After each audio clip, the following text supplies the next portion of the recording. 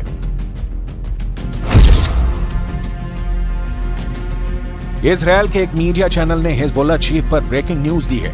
Israeli media के मुताबिक Israel की आईडीएफ बहुत तेजी से हिजबुल्लाह चीफ हसन नसरल्लाह की तलाश कर रही है। खबर में दावा किया गया है कि 48 घंटे के अंदर या तो इजरायली सेना हिजबुल्लाह चीफ हसन नसरल्लाह को मार देगी या फिर उसे लेबनान छोड़कर भागने को मजबूर कर देगी। आईडीएफ हिजबुल्लाह चीफ को इसलिए भी तुरंत मार देना चाहती है क्योंकि हिजबुल्लाह चीफ ईरान के इशारे पर उत्तरी इजरायल पर भीषण हमले करवा रहे हैं। दावा किया गया है कि हिजबुल्लाह ने उत्तरी इजरायल के 13 गांवों पर दर्जनों कत्यूशा रॉकेट से हमला किया है। इसी का बदला लेने के लिए इजरायल ने हिजबुल्लाह के 40 ठिकानों पर फाइटर जेट और मिसाइलों से हमले किए हैं। दावा किया गया है कि इजरायल के 40 हमलों ने हिजबुल्लाह के आधे से ज्यादा कमांडर्स को मार डाला है। इजरायली वायुसेना ने हिजबुल्लाह के कंट्रोल वाले एता अल शाब और आसपास के गांवों पर 13 से ज्यादा हवाई हमले किए हैं। इसीलिए अब ये दावे किए जा रहे हैं हिजबुल्लाह चीफ हसन नसरल्लाह को आईडीएफ हवाई हमलों के जरिए मारने की कोशिश में है।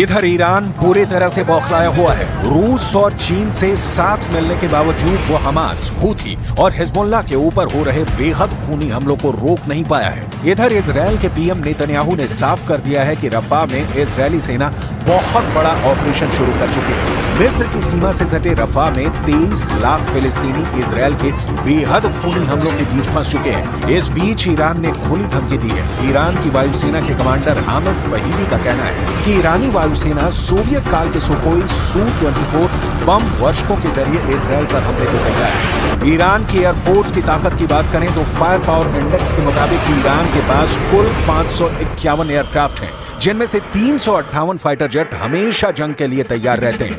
अब देखना होगा कि क्या हूथी, हमास और हिजबुल्लाह ईरान के दम पर इजरायल और अमेरिका को टक्कर दे पाएंगे या नहीं।